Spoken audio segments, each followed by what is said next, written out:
బిర్యానీ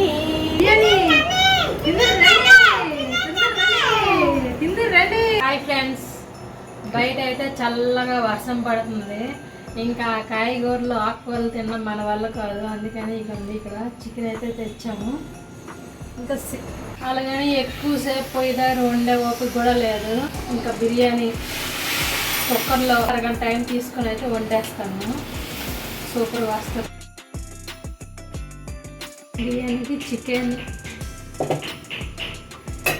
అలాగే chicken spices, టమాటా, పచ్చిమిర్చి, onions, పుదీనా, కొత్తిమీర, అలాగే అల్లం వెల్లుల్లి పేస్ట్, ఇంకా స్పైసెస్ కొన్ని వేసాను.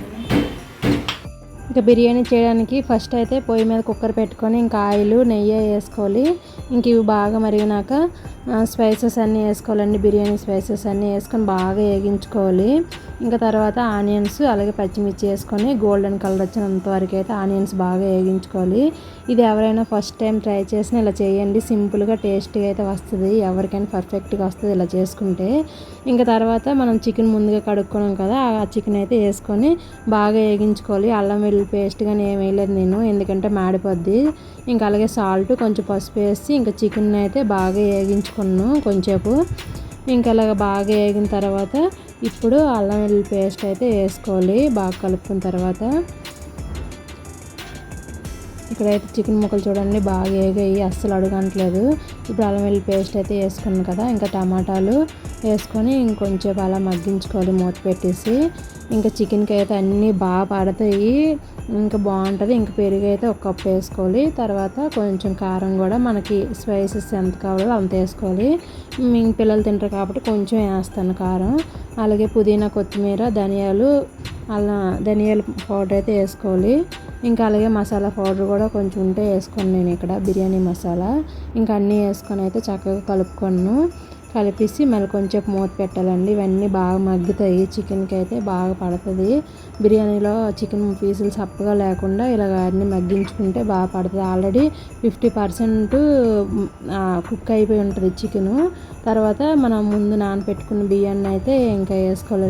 రైస్ని వేసుకొని ఇంక ఇక్కడైతే ముందు కూడా కొంచెం వాటర్ ఉన్నాయి కదా, ఇంకా రైస్ బాగా వాడదేవుకొని వేసుకొని పైన కొంచెం కొత్తిమీర, పుదీనా జల్లుకోవాలి. అలాగే సజీరా కూడా కొంచెం వేసుకోండి నేను ఇక్కడ.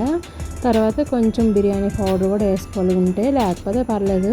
తర్వాత 2 స్పూన్లు అయితే నెయ్యి వేసాను. ఈ నెయ్యి వేయడం వల్ల ఏంటంటే బిర్యానీ మంచి ఫ్లేవర్ వస్తుంది. రైస్ కూడా ముద్ద కాకుండా బాగా విడివిడిగా వస్తుంది. ఇంకా అలాగే రైస్ సరిపోయినంత సాల్ట్ కూడా వేసుకున్నాను. ఫస్ట్ చికెన్లో వేసుకున్నాను కదా, ఇప్పుడు రైస్లో కూడా మళ్ళీ సాల్ట్ వేసుకున్నాను. ఇంకా ముందు ఇవైతే నేను 3 గ్లాసులు రైస్ తీసుకున్నాను. ఇక్కడ 4 గ్లాసులు వాటర్ వేస్తాను. ఎందుకంటే ముందు చికెన్లో కూడా వాటర్ ఉంది కాబట్టి చూసుకొని వేసుకోవాలి. నాకైతే 4 గ్లాసులు సరిపోతాయి అనిపించి 4 గ్లాసులు వేసుకున్నాను. 6 గ్లాసులు వాటర్కి 4 గ్లాసులు వేసుకున్నాను. 2 గ్లాసులు చికెన్లో ఉంటుంది అనేసి నేను వేసుకున్నాను. నాకైతే పర్ఫెక్ట్గా ఉడికింది రైస్ అయితే. ఇక్కడ ఇంకా అయితే అన్నీ అయిపోయాయి కదా, చక్కగా మూత పెట్టేసుకొని 2 విజిల్లు వచ్చినంత వరకు అయితే ఉడికించుకోవాలి. ఇంకా 2 విజిల్లు వచ్చినాక ఉడికించిన తర్వాత ఇంకా ఆవిరంతా పోయిన తర్వాత అయితే మూత ఓపెన్ చేస్తే ఇంకా బిర్యానీ రెడీ అండి.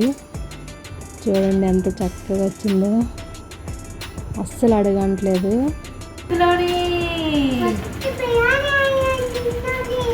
తర్వాత పీసులు వేయాలి ఇందులోని. అక్కడ వెంకటేశ్వరకి నోరు ఊరిపోద్ది. ఇంకా బిర్యానీ అయితే పర్ఫెక్ట్గా వచ్చింది. చాలా అంటే చాలా టేస్ట్గా ఉంది. నిజం చెప్తాను, ఇంత ముందు కూడా చాలాసార్లు చేశాను. ఎప్పుడు చేసినా ఈ బిర్యానీ పర్ఫెక్ట్గా వస్తుంది నాకైతే. అందుకే ఎక్కువ ఇదే చేస్తాను. ఎక్కువ దమ్ బిర్యానీ గట్రా ఎక్కువ పెట్టను. ఇలాగనే కుక్కర్లో దమ్ బిర్యానీ చేస్తాను. చాలా బాగుంటుంది. ఇంకా అన్నీ భలే కుదిరాయి. మసాలా, కారం, ఉప్పు అన్నీ పర్ఫెక్ట్ సరిపోయేవి. ఇంకా రైస్ కూడా పొడి పొడిలాడుతూ భలేగా వచ్చింది. ఇంకా టేస్ట్ అయితే అదిరిపోయింది. మీరు కూడా ఒకసారి ఇలా ట్రై చేయండి. అలాగే ఈరోజు అయితే నాకు ఒక గుడ్ న్యూస్ అయితే వచ్చింది. ఎందుకంటే నా ఛానల్లో 1000 సబ్స్క్రైబర్స్ అయ్యారు. మీ అందరికీ పేరు పేరున థ్యాంక్ యూ అండి. అసలు మీ సపోర్ట్ వల్ల 1000 సబ్స్క్రైబర్స్ అయ్యారు. Thank you. అలాగే మీ అందరి సపోర్ట్ ఇలాగే ఉండాలని కోరుకుంటున్నాను.